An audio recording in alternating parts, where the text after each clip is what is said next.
To wrestling Remax Tamil channel. இந்த வீடியோவில் இதை பற்றி பார்க்க போகிறோம்னா, அண்ட் ஃபஸ்ட்டு ஓப்பனிங் ஷோ வந்து பார்த்தீங்கன்னா ராண்டி ஓட்டன் தான் வந்துடுறாரு. ராண்டி ஓட்டன் என்ன பேசினார் அப்படின்றத வந்து தமிழில் வந்து பார்க்கலாம். அண்ட் மறக்காம சேனல் புதுசாக வந்துடுற சப்ஸ்கிரைப் பண்ணிக்கோங்க. ஸோ வாங்க வீடியோக்குள்ள போயிடலாம். அண்ட் இப்போதைக்கு ஃபஸ்ட் எடுத்துகிற ராண்டி ஓட்டன் வராரு. அண்ட் ராண்டி ஓட்டன் வந்தோடனே என்னடப்பா இது இவ்வளோ பெரிய க்ரௌடாக இருக்குது, நம்ம ஏதோ வந்து மெயின் ஷோ பார்த்த மாதிரி இருக்குங்க, அந்த மாதிரி வந்து ஃபீலாக இருக்குது. இந்த இட்டாலியன் மக்கள் அந்தளவுக்கு வந்து என்ஜாய்மெண்ட் பண்ணுறாங்க. அண்ட் ஃபஸ்ட் எடுத்துகிற ராண்டி ஓட்டன் வந்து பார்த்தீங்கன்னா மைக்கை வாங்கிட்டு அண்ட் மைக்கை கிட்ட கரெக்டாக கொண்டு போகும்போது வந்து பார்த்தீங்கன்னா அங்கே கெவின் ஓன்ஸ் வந்துடுறாரு. அண்ட் கெவின் ஓன்ஸ் வந்து ஏதோ கண்டிப்பாக ஏதோ சம்பவம் இருக்குது அப்படின்ற மாதிரி நானும் வெயிட் பண்ணி பார்த்துருந்தேன். ஆனால் கெவின் ஓன்ஸ் வந்தேனே நான் வந்து ஒரே ஒரு விஷயம் சொல்லணும், ராண்டி நீ வந்து கொஞ்ச நேரத்துக்கு வந்து அமைதியாரு, நான் விஷயத்த சொல்லிட்டு நான் வந்து அமைதியாக போயிடுறேன், நான் என்னோட தப்பு எல்லாத்தையும் உணர்ந்துட்டேன் அப்படின்னு வந்து சொல்கிறாரு. ராண்டி நான் உனக்கு பைல் டிரைவர் போட்டு இன்ஜூர் பண்ணதுக்கு மெயின் ரீசன் என்னன்னா கோடி கூட போய் சேர்ந்தேன்.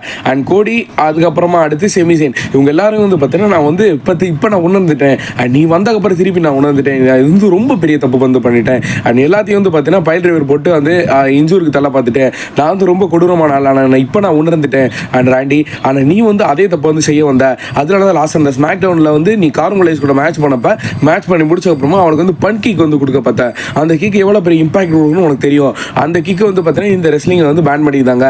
சேம் என்ன மாதிரி தான், ஏன்னா நான் வந்து பைல் டிரைவர் போட்டு வித் எல்லாத்தையும் வந்து காயப்படுத்தினேன், அதே மாதிரி நீ வந்து காயப்படுத்தக்கூடாது, அதுக்காக தான் நான் வந்து உன்னை வந்து ப்ரொடெக்ட் பண்ணேன், நான் வந்து அதை தடுத்தேன். அதுக்கு மெயின் ரீசன் நீ என்ன மாதிரி வந்து நீ ஆயிடக்கூடாது, என்னோட குற்ற உணர்ச்சி ஃபுல்லாக இன்னும் இருக்குது. அண்ட் ராண்டி நீ வந்து நான் சொல்கிறது இப்போ எல்லாத்துக்குமே இந்த மக்கள் எல்லாத்துக்குமே ஒரே ஒரு விஷயம் தெரியும், நம்மளோட ஃபியூச்சர், நம்மளோட ரெசல்மேனியா பிளான் என்ன.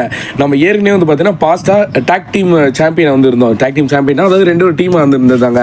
அண்ட் யாராலும் அசைக்க முடியல. அண்ட் இதே டைம் கரெக்டாக அதை யூஸ் பண்ணி ரெசல்மேனியாவில் நம்ம வந்து டாக் டீம் சாம்பியன் நோக்கி வந்து போவோம் அப்படின்னு வந்து சொல்ல கெவின் ஓவன்ஸ் ஃபேன்ஸ் எல்லாரும் வந்து நோன்னு கத்த ஆரம்பிச்சாங்க.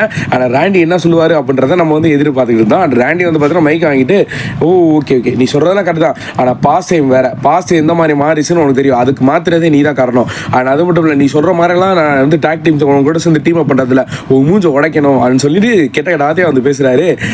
அதை நம்ம சொல்ல முடியல இதுக்கு மேலே, அதனால தான் இந்த மாதிரி சொல்கிறேன். அண்ட் இப்போ ராண்டி வந்து பார்த்தீங்கன்னா உன்னை அடித்து ஓட விடுவேன் கண்டிப்பாக, அண்ட் அதாவது அந்த ஆஷ் அந்த மாதிரி வந்து சொல்கிறாருங்க, அது வேறு வார்த்தை, அந்த மாதிரி வந்து சொல்கிறாரு.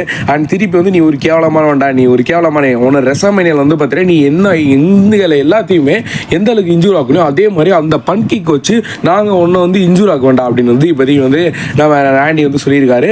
தரமான செக்மெண்ட்டு. நெக்ஸ்ட் ரோமனோட செக்மெண்ட் ரெடி ஆகிட்டு இருக்கு, வெயிட் பண்ணி பாருங்க நண்பா. தேங்க்யூ.